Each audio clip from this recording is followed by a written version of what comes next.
Psalm 11. In the Lord I take refuge. How then can you say to me, "Flee like a bird to your mountain"? For look, the wicked bend their bows. They set their arrows against the strings to shoot from the shadows at the upright in heart. When the foundations are being destroyed, what can the righteous do? The Lord is in his holy temple. The Lord is on his heavenly throne. He observes everyone on earth. His eyes examine them. The Lord examines the righteous. But the wicked, those who love violence, he hates with a passion. On the wicked he will rain fiery coals and burning sulfur. A scorching wind will be their lot. For the Lord is righteous. He loves justice. The upright will see his face. Proverbs chapter 11. The Lord detests dishonest scales, but accurate weights find favor with him. When pride comes, then comes disgrace, but with humility comes wisdom. The integrity of the upright guides them, but the unfaithful are destroyed by their duplicity. Wealth is worthless in the day of wrath, but righteousness delivers from death. The righteousness of the blameless makes their paths straight, but the wicked are brought down by their own wickedness. The righteousness of the upright delivers them, but the unfaithful are trapped by evil desires. Hopes placed in mortals die with them. All the promise of their power comes to nothing. The righteous person is rescued from trouble, and it falls on the wicked instead. With their mouths the godless destroy their neighbors, but through knowledge the righteous escape. When the righteous prosper, the city rejoices. When the wicked perish, there are shouts of joy. Through the blessing of the upright, a city is exalted, but by the mouth of the wicked it is destroyed. Whoever derides their neighbor has no sense, but the one who has understanding holds their tongue. A gossip betrays a confidence, but a trustworthy person keeps a secret. For lack of guidance a nation falls, but victory is won through many advisers.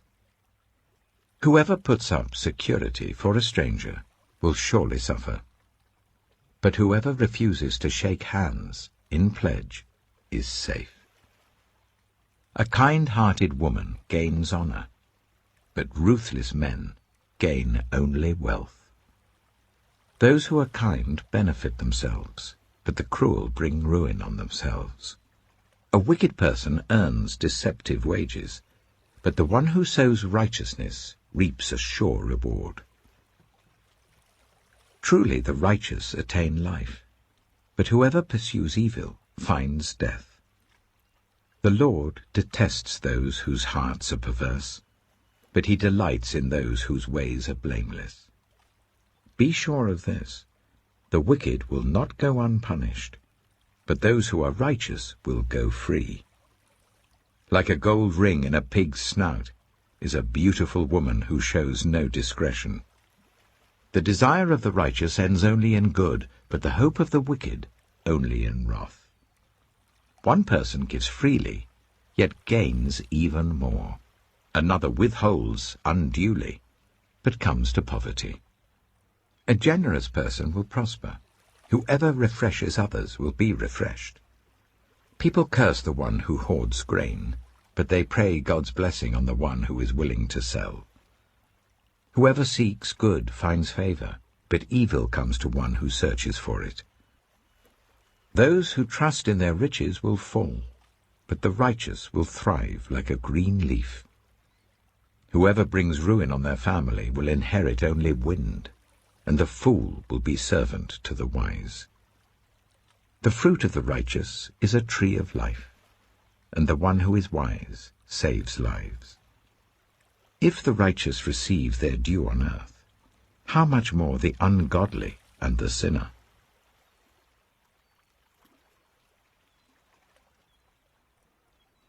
Matthew chapter 11. After Jesus had finished instructing his 12 disciples, he went on from there to teach and preach in the towns of Galilee. When John, who was in prison, heard about the deeds of the Messiah, he sent his disciples to ask him, "Are you the one who is to come, or should we expect someone else?" Jesus replied, "Go back and report to John what you hear and see. The blind receive sight, the lame walk, those who have leprosy are cleansed, the deaf hear, the dead are raised, and the good news is proclaimed to the poor. Blessed is anyone who does not stumble on account of me." As John's disciples were leaving, Jesus began to speak to the crowd about John. "What did you go out into the wilderness to see? A reed swayed by the wind? If not, what did you go out to see? A man dressed in fine clothes? No, those who wear fine clothes are in kings' palaces. Then what did you go out to see? A prophet? Yes, I tell you, and more than a prophet. This is the one about whom it is written, 'I will send my messenger ahead of you, who will prepare your way before you.' Truly I tell you, among those born of women, there has not risen anyone greater than John the Baptist. Yet whoever is least in the kingdom of heaven is greater than he. From the days of John the Baptist until now, the kingdom of heaven has been subjected to violence, and violent people have been raiding it. For all the prophets and the law prophesied until John. And if you are willing to accept it, he is the Elijah who was to come. Whoever has ears, let them hear. To what can I compare this generation? They are like children sitting in the marketplaces and calling out to others, 'We played the pipe for you, and you did not dance. We sang a dirge, and you did not mourn.'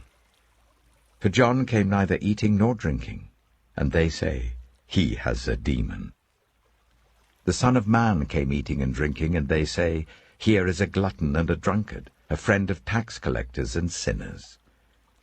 But wisdom is proved right by her deeds." Then Jesus began to denounce the towns in which most of his miracles had been performed, because they did not repent. "Woe to you, Chorazin! Woe to you, Bethsaida! For if the miracles that were performed in you had been performed in Tyre and Sidon, they would have repented long ago in sackcloth and ashes. But I tell you, it will be more bearable for Tyre and Sidon on the day of judgment than for you. And you, Capernaum, will you be lifted to the heavens? No, you will go down to Hades. For if the miracles that were performed in you had been performed in Sodom, it would have remained to this day. But I tell you that it will be more bearable for Sodom on the day of judgment than for you." At that time Jesus said, "I praise you, Father, Lord of heaven and earth, because you have hidden these things from the wise and learned, and revealed them to little children. Yes, Father, for this is what you were pleased to do. All things have been committed to me by my Father. No one knows the Son except the Father, and no one knows the Father except the Son, and those to whom the Son chooses to reveal him. Come to me, all you who are weary and burdened, and I will give you rest. Take my yoke upon you and learn from me, for I am gentle and humble in heart, and you will find rest for your souls. For my yoke is easy, and my burden is light."